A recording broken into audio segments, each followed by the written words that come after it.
yourself and Floyd Mayweather Jr. and tonight's bout with Terence "Bud" Crawford, if you can. No, I think Crawford is way better than Floyd Mayweather. I don't judge, and the old timers didn't either, fighters chronologically as much as I do by the amount of fights they've had and the amount of punches they've taken. I judge them that way. Because he definitely had the skill of a top five, just that he hasn't had the opposition that some guys were able to get. And that's not his fault. He just made one of the best fighters in his weight class look like nobody.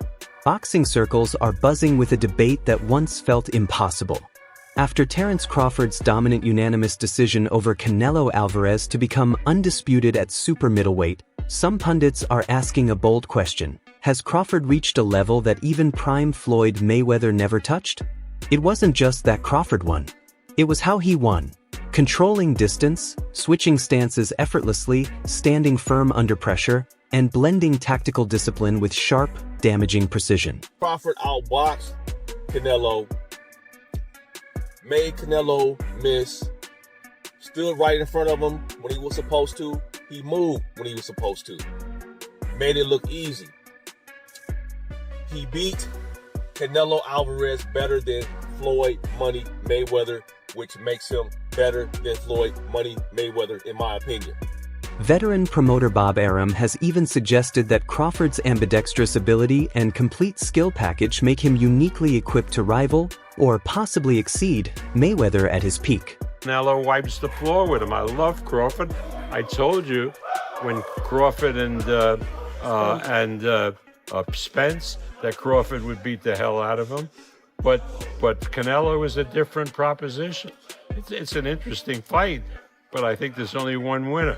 What fight would make the most? Why do you feel he wipes the floor with him? What? Is it because of the weight difference? Because Canelo, Canelo is used to fighting at a particular level, and and I don't think that Terence can hurt Canelo, but Canelo can hurt Terence. Do you think the welterweight Boots Ennis would stand a chance against Crawford? Or? I have no idea, but I know that Boots Ennis is a tremendous fighter and a great talent.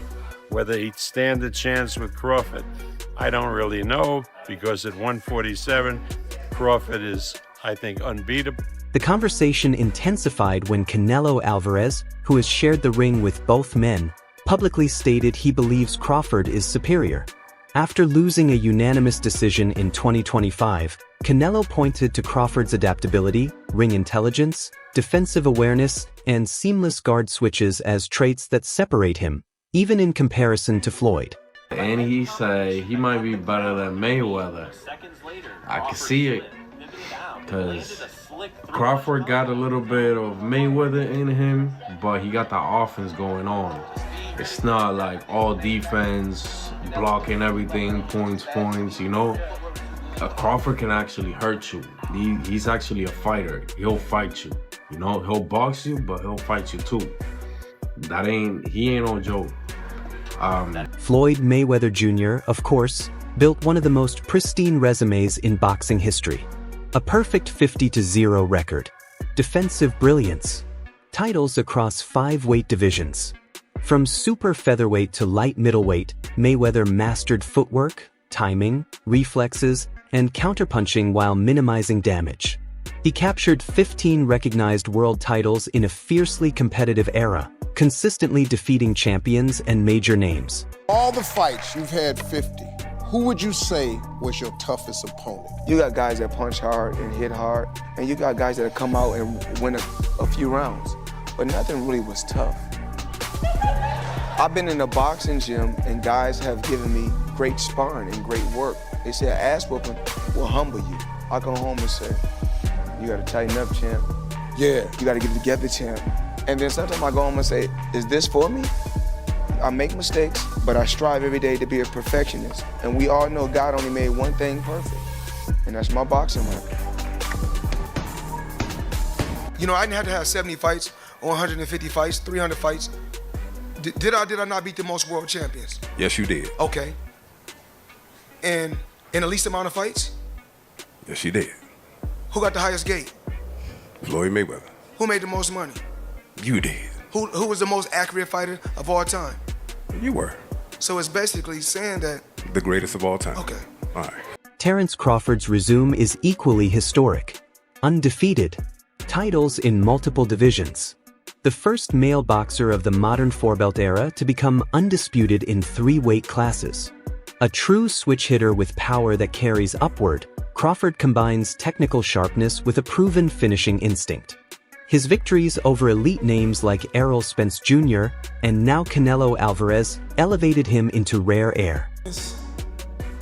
When I set my sights on doing something and I know what I'm capable of, it's not like a surprise to me. It's a surprise to y'all because y'all didn't believe me, you know, but for me, I knew I could do it and I believed that I could do it. I just needed the opportunity. Terence, when did you know that you were going to beat him? Over here on your left. When he signed the contract. He seemed to focus mostly on body punches, and you were hitting him in the head a lot. Was it your reach that gave you the advantage? It was everything. You know, he wasn't hitting the body or anything. He was hitting my elbow because I was blocking it, but, you know, I think I was the better man. The win over Canelo stands as a landmark achievement. Moving up 2 divisions to challenge for the undisputed super middleweight crown, Crawford controlled the fight with footwork, disciplined jabs, and well-timed counters. Even after suffering a cut from an accidental clash of heads, he never lost command. Over 12 intense rounds, he neutralized Canelo's pressure and earned the nod on all 3 scorecards, cementing his place among the sport's all-time elite. You know, he was a little frustrated in there, but that's part of the game. The last question is, I know Trey, after the fight, have you feel yet the significance of this win and what it means in your legacy and your career? To be honest, when I set my sights on doing something and I know what I'm capable of, it's not like a surprise to me. It's a surprise to y'all because y'all didn't believe me, you know, but for me, I knew I could do it and I believed that I could do it. I just needed the opportunity. Terence, when did you know that you were going to beat him? Over here on your left. When he signed the contract. He seemed to focus mostly on body punches, and you were hitting him in the head a lot. Was it your reach that gave you the advantage? It was everything. You know, he wasn't hitting the body or anything. He was hitting my elbow because I was blocking it, but, you know, I think I was the better man. Roy Jones Jr. has since placed Crawford in conversations typically reserved for legends. He's praised Crawford's fluid stance switches, elite timing, ring IQ, and total command offensively and defensively. While Jones notes that legacy debates require time and perspective, he believes Crawford's recent performances validate the greatness many long predicted. I rank him probably in your top 10, maybe even your top 5. Where do you rank Terence, in your opinion? I put him in the top 15, maybe the top 10, because he definitely has the skill of a top 5. Just that he hasn't had the opposition that some guys were able to get, and that's not his fault. He just made one of the best fighters in his weight class look like nobody. That's pretty damn good. Now he proved what we already thought. We just didn't see him against the best opposition near his weight class. See, this is the thing people don't understand. This is what I like about Bud. He reminds me of Roy. We ain't got to have the best opposition in our weight class. We want the best opposition near our weight class. There's been discussion that maybe, Crawford and Inoue are going back and forth tussling for pound for pound, that maybe Inoue because of the multiple weight divisions. You're shaking your head no. Tell me why no. Because Inoue also, when he first moved up, he lost to Donnell. Don't forget that. Bud ain't lost to nobody. Moving up or down, he moved up 3 times. He lost to nobody. Don't tell me he better than Bud. Fernando Vargas Jr. added context, noting that Canelo's long and demanding career may have impacted his explosiveness. Nearly 70 professional fights at the highest level can erode sharpness over time. While not diminishing Crawford's achievement, he suggested mileage is always a factor in legacy-defining bouts. The weight was going to be too much. It definitely wasn't. Yeah, it definitely wasn't. I ate my words up, you know what I mean? But... ¿Te acuerdas de esto? ¿Todos esta foto? Fue hace como 2 años. Good. I was like, no, I'm not taking it right now. I have a new group. You want one? I'll give you a call. All right, Carlos. Excuse us. Yeah. So, what was it? What do you think? What do you think happens next for both Canelo and Crawford? I think that, man. You got it. Bud, I always knew that Bud was a great fighter. He can work both guards, the orthodox and southpaw. Amazing talent. Keith Thurman echoed similar praise, calling the performance a clinic in fundamentals and ring generalship. He highlighted Crawford's control of distance and angles, which prevented Canelo from establishing rhythm. Though Thurman once questioned how Crawford would handle the size jump, he admitted Bud's composure and timing proved decisive. It's the morning after the big fight. Crawford Canelo. Shout outs to Crawford. You did it, boy. You did it. For those who still aren't quite sure what they witnessed last night, I'm gonna let you know that you witnessed what is called a notorious boxing clinic. This is everything done right, okay? First, he worked behind the jab, people. Boxing 101, set your shots up behind the jab. Canelo froze up. He was able to minimize the pressure. Step 2, use the ring. Use the ring. Get to the outside. Make Canelo pivot. Make him pivot. Don't let his feet settle. Okay? Pick your spots. This was a notorious hit and don't get hit. That's boxing 101, people. It's actually the definition of boxing. For those who don't know the definition of boxing, it's to hit and not get hit. It's almost like a game of tag, to simplify it for you folks, all right? And yes, Crawford was tagging him.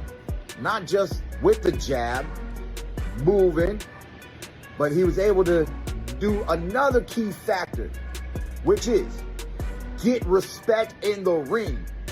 He was able to hold his ground in pockets, work the body, go toe-to-toe, and catch him with that speed. Bah! With that speed, the straight left, the little uppercuts and the hooks to the body. Like I said, people, it was a clinic. Veteran analyst Al Bernstein emphasized Crawford's unpredictability as the ultimate separator. Unlike rigid stylists, Crawford adapts in real time. Switching from orthodox to southpaw disrupts timing and forces constant recalibration. Against a counterpuncher like Canelo, that unpredictability became a decisive weapon. Fans or most people would probably say Crawford, I'm guessing, because that's a big part of how he's won, and everybody feels that he, and rightfully so, that the way he's figured out, I mean, he's constantly changing from lefty to righty. He's a person that alters his attack. Sometimes he's a boxer, sometimes he's walking people down. Canelo's style is more the same in most fights. He is a counterpuncher who's waiting for you to make your move so he can counterpunch you. Then when he has you in trouble, he's willing to move forward. His attack is a pretty straightforward one. On the face of it, you might say Crawford, but I think the thing about Canelo Alvarez is that he has seen every style that you. Teddy Atlas has repeatedly praised Crawford's mental gifts, instincts, timing, adaptability, and competitive fire. Atlas argues that greatness isn't just measured by belts, but by a fighter's ability to read danger, adjust mid-fight, and embrace risk. In his eyes, Crawford possesses rare intangibles that elevate him into generational territory. The eye test. Everyone he's been in there, he's won convincingly. I know with the Matrimore fight, people want him to win big. It was his first time stepping up in weight to 154, and it was a guy with 300 amateur fights. Only had 10 pro fights, but he had 300 amateur fights, with the best international fighters in the world. And he had a very deliberate style, a very distinct style, a very awkward style in its own way. So people don't look at that. They don't look at the things, obviously, that I'm looking at, being a trainer, being in the business of boxing my whole life, 50 years. Jeff Mayweather, however, pushed back on claims that Crawford has surpassed Floyd. He suggested that Canelo's praise could partly serve to elevate the narrative around the fight. While acknowledging Crawford's intelligence and skill, Jeff maintained that Floyd's defensive mastery and flawless track record remain unmatched. You know, do you think he stays there at 168? Does he go down to 160 and try to get another weight class? Yeah, I'll start with him first. You know, what's his next move? He said he doesn't want to rematch with Canelo, but I think that'd be on the table. That's going to be a ton of money, obviously. I think that the Canelo fight may be so big that it's a fight that he is going to actually probably say yes to. I mean, he has to feel comfortable he can win again. It's not like he got lucky on a one-punch knockout. He won that fight. Yeah, he won the fight, so I mean, I don't see him winning. There's no reason for him to be scared. Right. You know, and I think that that might be the fight that he'll take out of all the offers that's out there, because now he's at 68. He don't want to go backwards and go down in weight classes and things. Interestingly, Roy Jones Jr. even floated the idea that Crawford could retire now and preserve the moment. Moving up, defeating Canelo, and becoming undisputed in a third division represents a historic summit. Jones argued that few fighters ever reach a peak this definitive. A very smart fight. Took the fight in the middle, let Canelo get off his steam early, came in the later rounds and just outboxed him for a very smart fight. Then stand in the middle for him, made him use the ring like Canelo doesn't like to do. He took the Arislanda Lowry blueprint and used it very well. How surprised were you with Crawford's performance? Was you surprised? Not surprised at all. Not surprised at all. If you look at Arislanda Lowry, you notice Bud never turned right-handed the whole fight, because the new Arislanda Lowry gave him most trouble because you used the ring on him as a southpaw. How special is Terence Crawford as a fighter? First person to be three-way undisputed. Terence is very special. He definitely goes in the top 10, maybe even the top 5 of the best pound for pound ever. Do you think, is there anything more for him now, would you say? Nothing else left for him. That was it. He can call it a day now. And now the debate is fully alive. In their absolute primes, who stands taller? Floyd Mayweather Jr., the undefeated defensive genius? Or Terence "Bud" Crawford, the adaptable, multi-division undisputed champion who dared to conquer higher ground? What's your take? Who is greater at their peak, Floyd or Bud?